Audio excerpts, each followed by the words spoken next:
Welcome to today's collective reading. This is Trinity Gaia Consciousness, and my name is Sally. I'm going to open today's reading with some sound resonance. I invite you to take a deep breath in with me, hold it for just a pause, and just slowly exhale.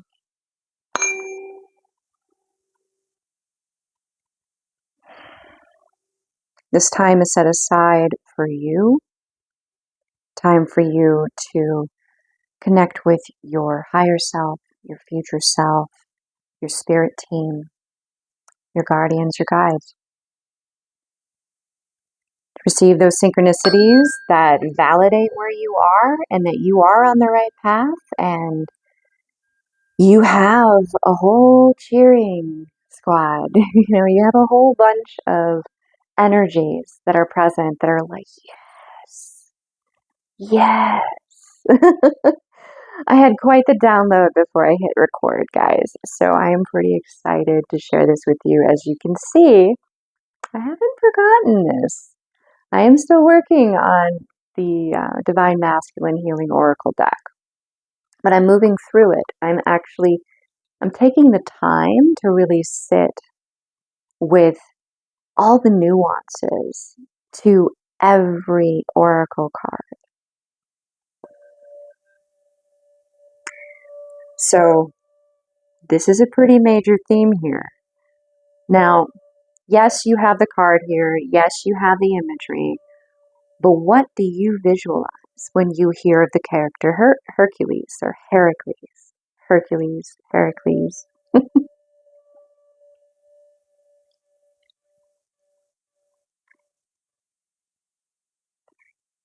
we all have our own unique history with, information that we've been exposed to. And that has poignance, it has significance. So, pretty much the title, the theme, I may, kind of tweak it a bit here and there, but you have learned to recognize the puppet master. You see the puppet, but you know how to find the puppet master. And once you have discovered this, once you know this, you can't unknow it. And that makes you a force to be reckoned with. Hercules is a demigod, known for his strength. He did 12 impossible tasks while under the rule of a king. So there's been a lot of adversity, a lot of, what the heck, like I just mastered this side of the coin and now you're like, no, you got to know the other side too. You got to know how to be calm in the midst of chaos, but you also have to know how to be with your chaos and give it space so that it doesn't build out of control. So that finely tuned balance, walking that fine line of really knowing yourself. If we're looking at it as a coin, you are the coin. The intro, it's like the symbol of you. You are the offering. You are giving you your coin to whatever you decide to co-create with, to give your focus and energy to. But in this example, because you know both sides, the truest representation of the coin is not the sides. It's the side that we rarely actually look at. I want to get a coin to show you guys. But for example, let's say that this is the coin. So this is the side that you walk. You're well acquainted with both sides. Chaos, being the peace in the midst of chaos, allowing your chaos to have its space to be heard so you can be at peace. You are now here, that fine line. Fine line, when you're first introduced to this concept, it's like, what the heck does that mean? How do I even begin to wrap my mind around approaching even one side, let alone going, okay, this clearly fine line is meant to make it seem like it's so easy to step off of this fine line.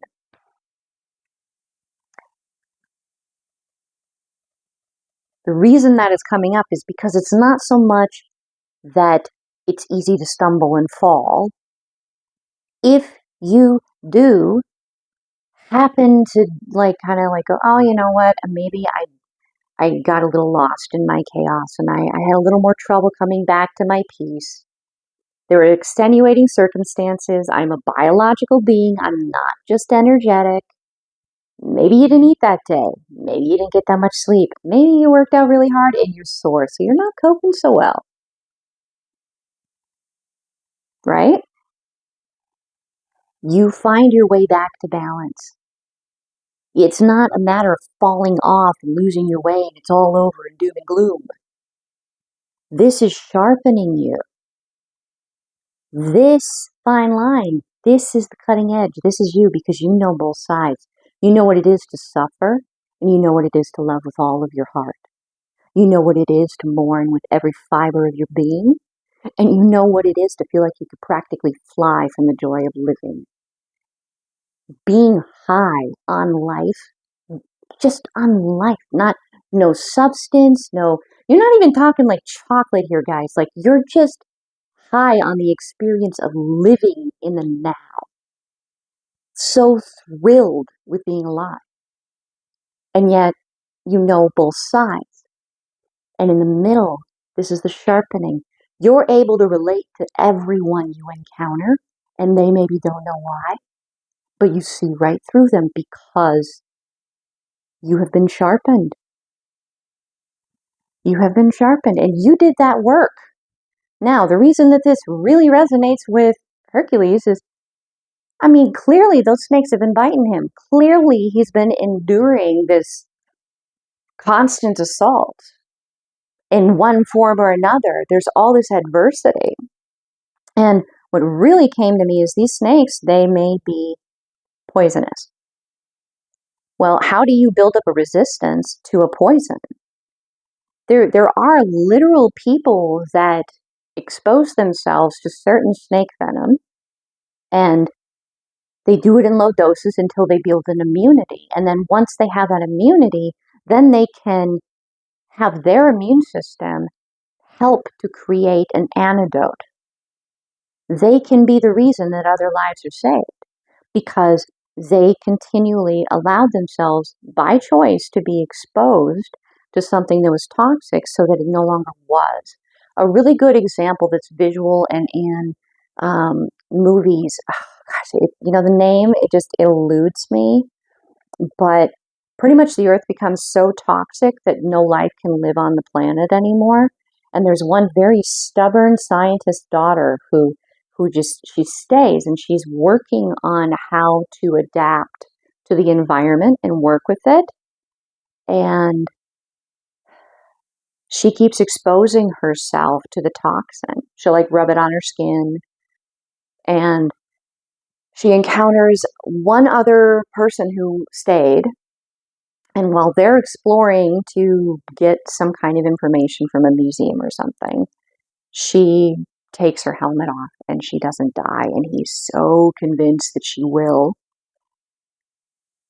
The movie, I don't want to give away too much of how it progresses if you guys do know the movie I'm talking about, but it's similar to that. Because of what she did, she made it possible to stay on Earth, to stay with Gaia, to allow the human species to continue to be a part of Gaia's story by being willing to evolve with the environment. So it's a similar thing to that. If you really wanted to catch all the nuances of the implications in that movie, there may be something there for you because it's so deep. So I do encourage you to maybe do some exploring and see if you could find that. And if somebody does know the name of it, definitely feel free to drop it in the comments below. You'll probably get a couple likes and a couple of thank yous. So if you do that, I will thank you. I will I will your. So because you have seen what this is, this thing that keeps coming to you, that tries to knock you off that fine edge, that tries to get you to not want to even come back to balance, to not try, to not get back up and dust your shoulders off. You recognize that that's just like the chess piece move. It's not actually the player. And the moment you realize that, and it's one thing to say it, it's another to really know it, to feel it, to be able to feel like you can energetically really grab a hold of it and tactilely like manipulate where it moves then. So you are now having the bigger view because you can see the player of the chess game. You can see the puppet master moving the pawns, moving the knight, moving, their side of the playing field. So when that movement is taken by the puppet or the pawn, it's not personal. As long as you believe or feel or engage with it as personal, you're still building up the immune system resistance to it. And this is a confirmation for some of you who are already knowing that this is happening. Your intuition is already picking up on how you're relating to this constant like poking. It's like, are we there yet? Are we there yet? Are we there yet? Like the little kids in the back seat when you're on a trip, and you just won't stop asking that question. Oh my gosh. Or like your brother with, I'm not touching you, or your sister with, I'm not touching you. And it's just, So it's that level of, okay, there's patterns, there's consistency, there's familiarity. And the moment that you recognize that consistency, that familiarity, you flip the table. You flip the table because it's your turn. You are not going along with what the puppet master wants. You are moving your own strategy. And that is basically everything you thought that you would get if this. No, I speak over my life. I write my life. My immune system is strong enough now. It's a metaphor. It's a metaphor. And there may be legitimate 3D examples of this that are very real to you. But there's always an energetic component, a spiritual element, a unseen dynamic to it. Even in like colds or irritations, or like maybe you have acne, or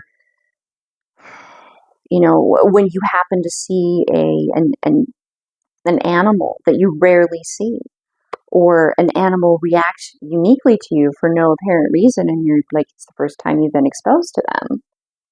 It's nothing is really an accident. There's so much information there if you're willing to open to understanding that there is something there. You get to write how you receive it. It's not dictated by the puppet master. You get to determine how you choose to move with that energy. It's so empowering. Okay. So this is pretty much the energy that we're coming into this with. And I've been channeling this because I'm telling you, it was a heck of a download that came in. And it was so inspiring that here I am. Here I am, guys, because you flip them. You flip the tables. You flip the table. You can say, okay, I get that you want me to do this, because some of this stuff is very telepathic. And you may be so deep in hermit mode, you are questioning whether or not you're insane right now. You're not insane, but it is normal. It is also healthy to have that question and to seek someone you trust at some point to validate that. You're like, hey, were you picking up on this? Was this what you were getting from me? But if you're so deep in hermit mode, you're not open to having that conversation with just anyone or trusting just anyone with that. You're very protective of your peace, as you should be. You've been through it. 12 impossible tasks, right? You've been sharpened, you've been honed. Now you write the story. So how do you want this to play out? How do you want this to play out?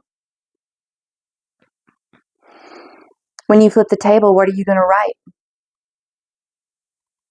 Are you going to go full, like, vengeful mode on the other player? Because in a way, they did challenge you to get to this point, to overcome. Maybe you didn't get here in past lives. Maybe you were interrupted. Maybe if you hadn't been interrupted, you would have gotten here. You're more than capable, clearly, but you're here now. You've achieved it in this life. I'm not saying thank them. I'm saying be grateful for the pieces of you that you now know, that have allowed you to have this immune system to be able to flip the table. Now, the other side of the table, for some of you, they fulfilled their side of the contract. They're good. They're moving on. You're moving on. There's not this need to hold on to anger and resentment. For some of you, this energy is unwilling to let go. They have spiraled so deeply into chaos that they don't know up from down. That is not your responsibility to save them. That is their path. And this sounds so confrontational, but it's what's coming through. Who are you to interrupt someone else's path? To interrupt their lessons? To say, no, you shouldn't have to learn this. I'm going to save you. Who are you to take that knowing of themselves from them? That is their path to walk. That is their relationship with their own inner self, their own future self, higher self, spirit team, and their unique relationship with what I call the divine. I use that as affection. It's like saying, instead of my mother, it's my mom. That's what it is to me. Instead of my father, it's my daddy. Because I get to be that little girl with them. I get to be vulnerable and playful and silly and dorky, and I don't have to worry about being censured. For me, it's the difference between...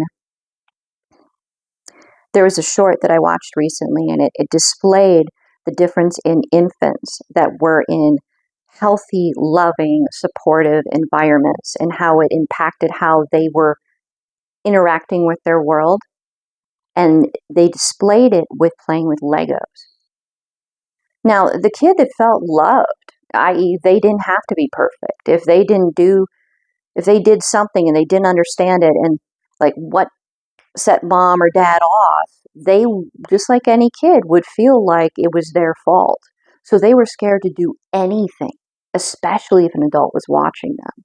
Because if they did the wrong thing, the adult might lose their cool.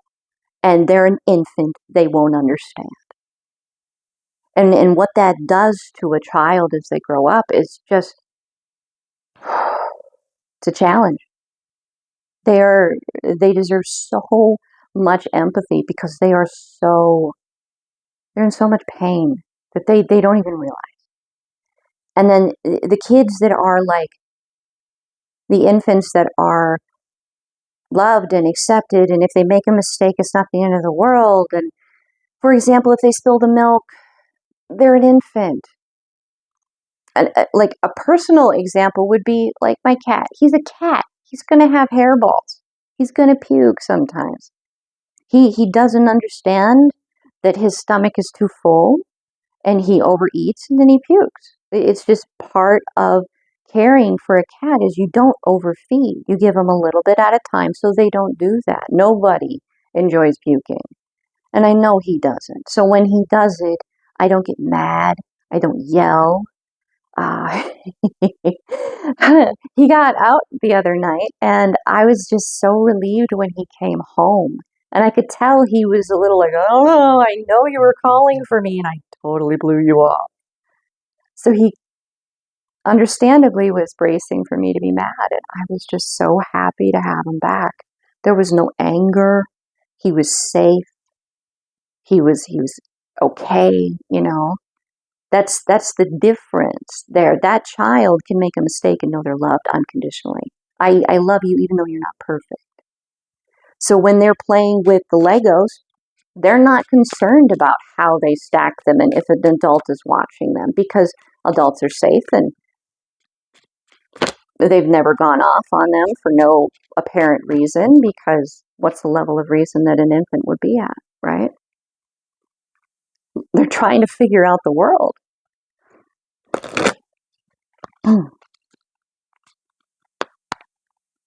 So we may be having some individuals in the collective right now that are struggling with, not struggling, you guys are healing. You're looking at how you avoid connection, especially if you're like deep in that hermit mode. You're looking at that, and whether you're ready to tackle it or not, you're aware it's there. And that's the first piece. You may have a different attachment style versus like avoidant. You may be anxious. You may have a fun mix of both.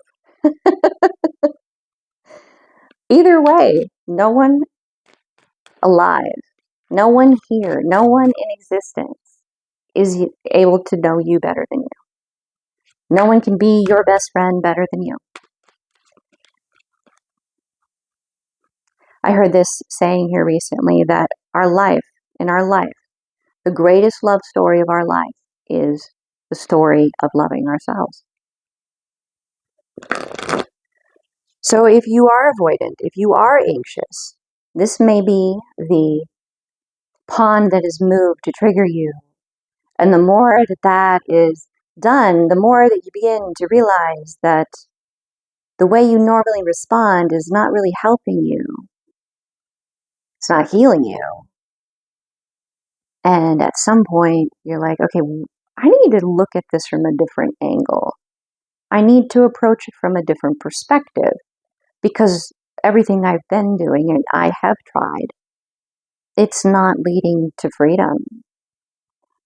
And that's when you have that higher view. You kind of step back from it. You're like looking at everything. You're not so lost in the chaos and the emotion. I'm going to pull some cards here, guys. All right. So we're going to get a little more specific here, guys. This is going to be more, this is the Three of Pentacles. So this is, the divine is coming in. There's like that higher self. There's some insight from your higher self coming in, from your future self. But there's an energy that is walking this path with you that represents the opposite polarity, the opposite. If you're predominantly most comfortable and you find most of your power in being receptive, in feminine, archetypal energy, then you have a counterpart out there somewhere that is going through this, but on the opposite side of it. And whether or not you guys ever actually meet, your souls are always communicating. You're always learning. And in some cases, this individual in the physical may be much older than you. So they may be someone that you would look to as a mentor and not necessarily a romantic soulmate. But they teach you a lot about yourself and they learn a lot about themselves from you. We have the Seven of Cups. Kind of highlighting that there is many different ways that this relationship with this soul manifests in your life, and many different people. There's that element of quantum entanglement, that everything's connected to everything. And you can choose what you empower to be connected to and what you don't. This Two of Pentacles, we're going from a 3 to a 2. The balancing act of keeping 2 pentacles in the air, juggling 2, never letting one drop. If you reach for a third, you might let one of them drop. So the divine isn't a third wheel. It isn't a third party. The divine is within that quantum, that connection, that thing that we don't really have words for, but we try. We try. We're learning more and more about this every day. And some of it we go back into history and we reach into our future to learn more. Seven of Pentacles, very defensive and protective of this. The Three of Cups, inward. How do you choose to lead yourself? Once you have this immunity and you realize that you have this immunity to this venom, are you going to move with love, empathy, compassion, or are you going to move with a little more chaos, you know, a little more on one side versus the other? Are you going to lead with a little more vengeance and let's get that karma instant, please. I would say probably the most balanced way, and this is just an idea, this is just a concept, and I'm sure there's many different ways in which this could be something that you can be on both. So you're tempered, you're centered. This is really just the star of this reading right now. Aside from clearly this Herculean energy, you guys, you've just moved so much. I get clearly you don't give yourself credit until you get a moment to sit and just catch your breath. And there's a little frustration from your spirit team for that. They want you to love yourself while you're moving the mountain. Like, good for you. Way to go. Look at what you're doing. Like, to talk to yourself that way. Yeah. Okay. That was a sidebar. Back to where we were. So, if you are clearly you're a loving, caring, empathetic, intuitive person to have gotten to this point, your heart is huge. It's, I'm having a flash to a Van Damme movie where he's the lion-hearted and like his friend bet against him and it really got to him and he ended up winning. So he was the lion-hearted. He fought with his heart. It's where he got that extra power, you know, whatever.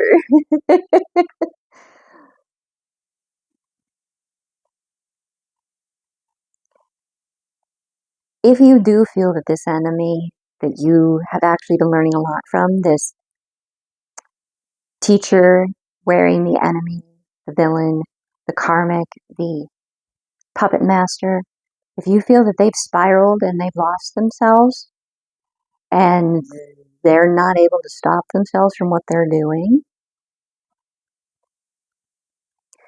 the most compassionate thing that you can do is to know that you're a part of everything. You're connected with everyone. The energy that you bring changes everything. The ripples out from you have a different vibration, and they affect everything that they interact with. And they too then vibrate differently. So while you recognize the need for balance, you recognize the need for this to be brought to a stop, not just in compassion and empathy for yourself to just stop experiencing it, but also recognizing that this individual doesn't have an emergency brake and their brakes are lost. Like, they're gone. They're not there. They have no way of stopping the vehicle. The momentum is like they need help. So to remove yourself from that may allow another energy to come in, the divine, to come in and help them find their way to slow down. Maybe there'll be a hill in front of them and it'll create that drag. Something that slows their progression. So there's still compassion there. You're not necessarily like, hey, let's be best buddies and let's, you know, it's all good, we're all good. No, you're not there. And this whole pointing out that you're connected to everyone. You're here, you're capable, you have the immunity. Just like I began this reading with that individual who continually exposes themselves to the snake venom. Oh wow, excuse me. I don't know if you guys caught that, but I burped. I was checking to make sure that my mic still had juice. There's a lot of interruptions right now, but that's because these words, they're so powerful. They're so powerful. They're so freeing. You are capable of making that antidote. And once you know how to do this, others can learn from you how to do it just by osmosis, just by being quantumly entangled with everybody. So they may not know yet. You've mastered it, but they maybe have not. And there's a bit of responsibility that comes with that. You're capable of stopping it out of compassion for all those that this individual would hurt if you didn't. All of that vibration they could send out that would affect so many different lives.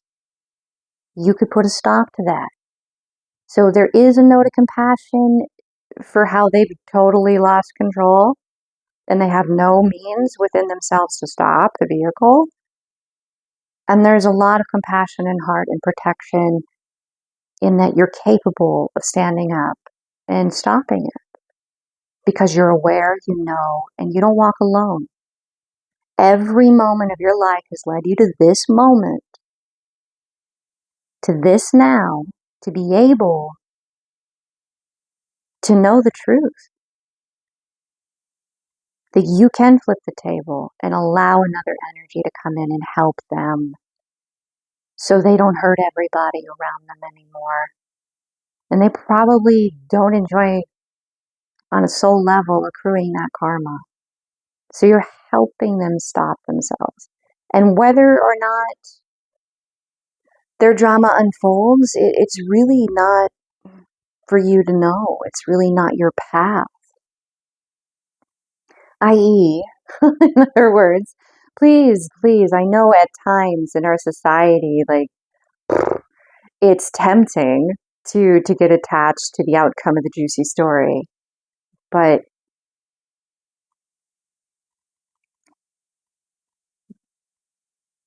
reorienting back to everything that you have overcome while you're moving mountains now, loving yourself, you won't have time to give to that. You won't have time to entertain any of that. You won't want to give to any of that because you're so excited to be here in the now. And observe all the ways in which the world is moving differently around you because you flipped the table. And you know that others are doing it too. And you're a part of that wave of momentum. And how exciting is that? It's not about ego. Yay me, I'm part of the wave. Ooh, I'm so great. No, it's, I'm so excited to be a part of this. I'm getting like surfer dude vibes, like Tubular Man. I'm getting like Surf's Up the chicken, right? Like he's just so chill. He's just so relaxed. He's oblivious to most of the time when the islanders are trying to like make a stew and he's like the main course. And at some point he's like, oh, you dudes are hungry? Like he's just going with the flow. Just going with the flow.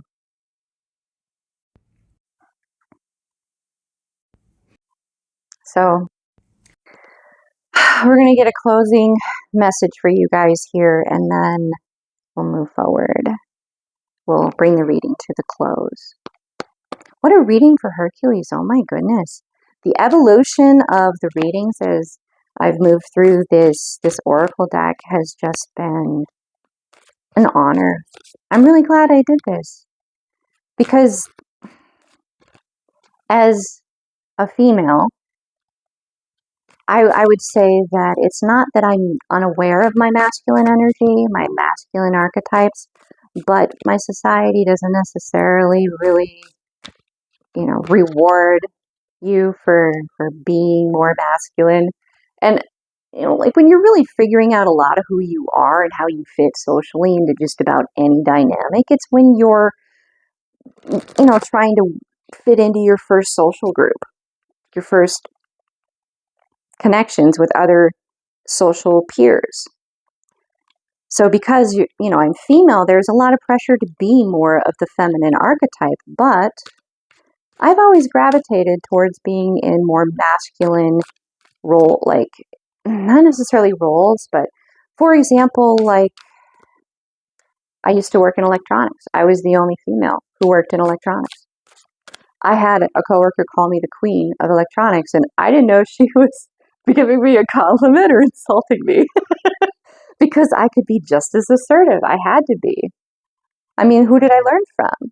My male coworkers. And, people would respond differently. I've also been a gamer, mainly surrounded by male players. And I try to hide that I'm female because they kind of lose their grounding pretty easily with that. And then I'm not even a person. I'm more of they're lost in the fantasy of it. And I'm just not even a person anymore. So I try to hide it.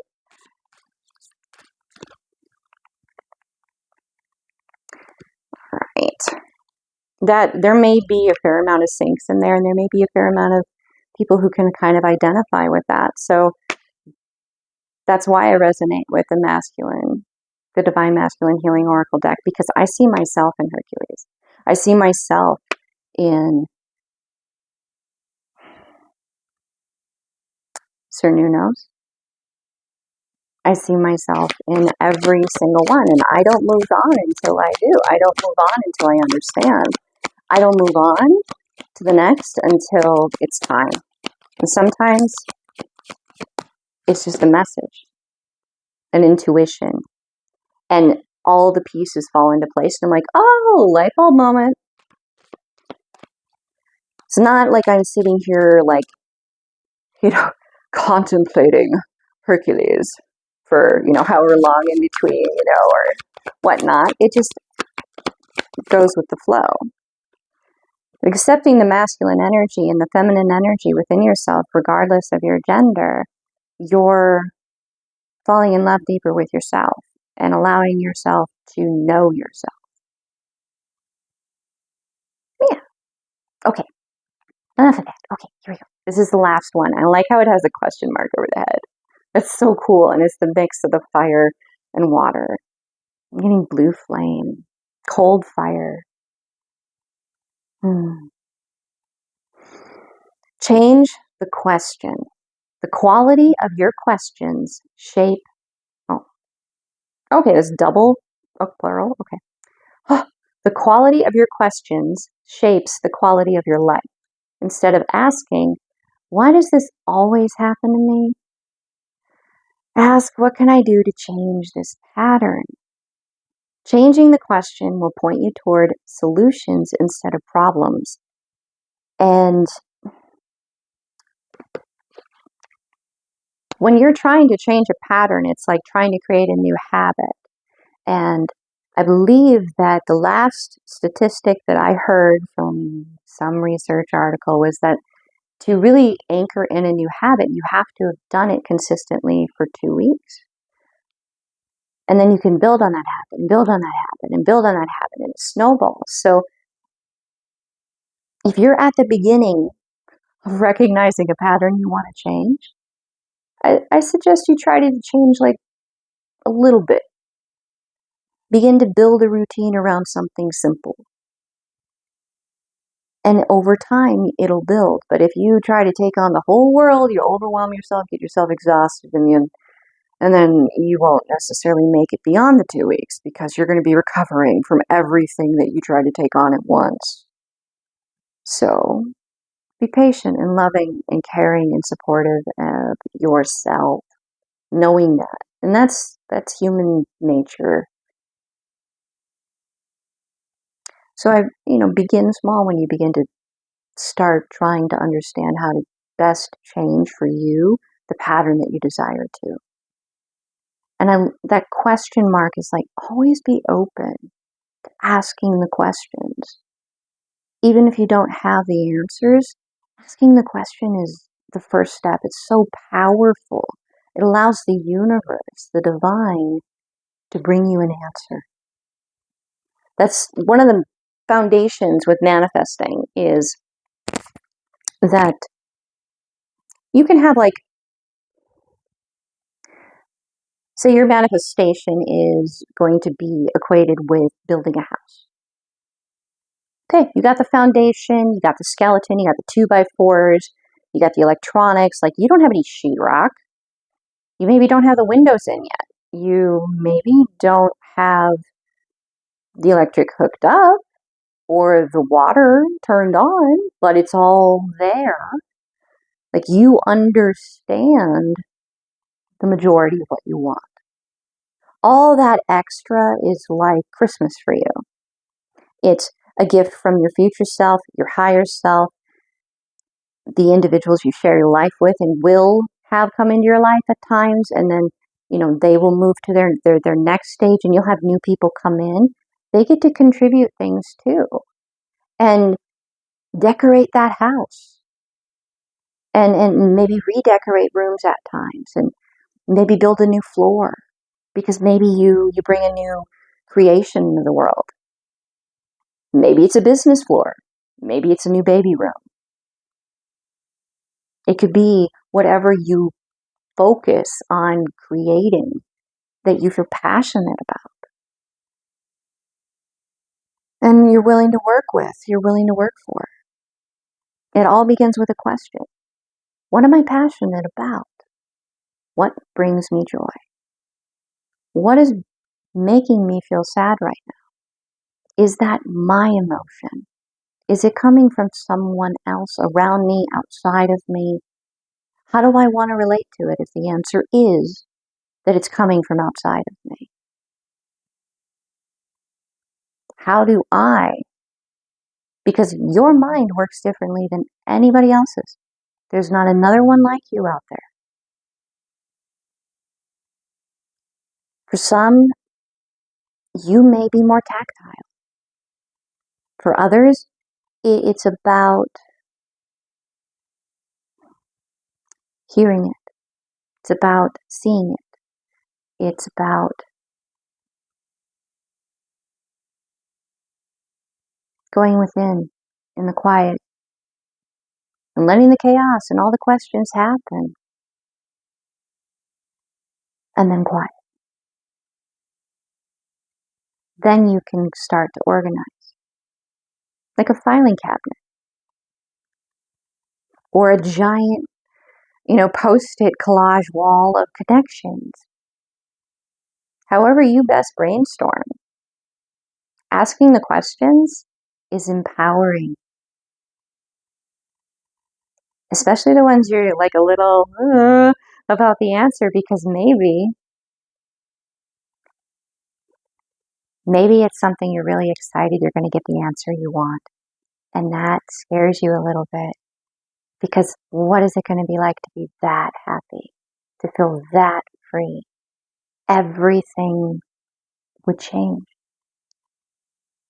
Breaking down those walls, it's not you losing control. It's you retaking it.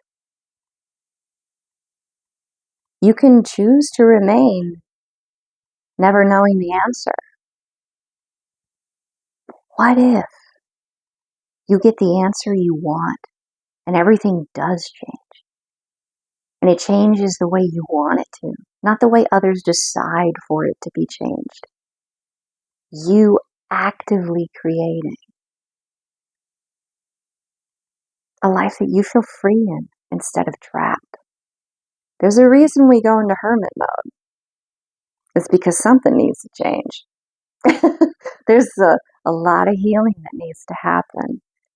And once you do that healing, there are others that are trying to walk the same path. And because you did it, it's a little easier for them.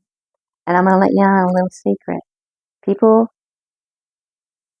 in your own history, your own ancestry, have learned things, have overcome things that has made it possible for you to ask this question. It's always carrying it forward. Always. They're part of the wave too.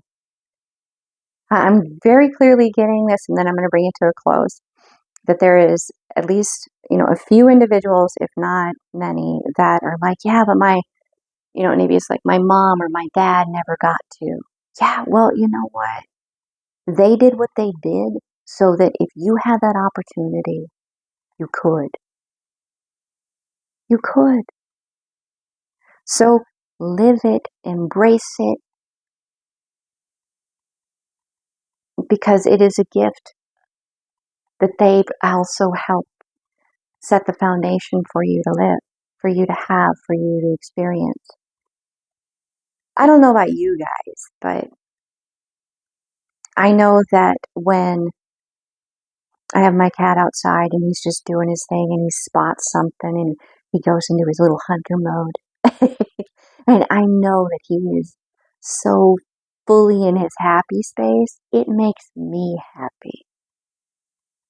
That's how the people that came before you feel, especially if it's that specific dynamic of, yeah, my mom worked like 3 jobs, or, my mom and my dad, they never got to do the college. They never got to go to another country. They never got to see the world. But because of everything they did and all the things around me, in my world, in my society, it's the perfect setup for me to be able to live something that I know they wanted to live. They're going to be living it. Even if they're not here, they're going to be happy for you. They're going to be happy with you. So, there you go. You ask the question. Now you have the answer. So what's the next one? And there, I will bring this reading to a close. The love, the divine within me, sees and honors the love and the divine in you. Namaste.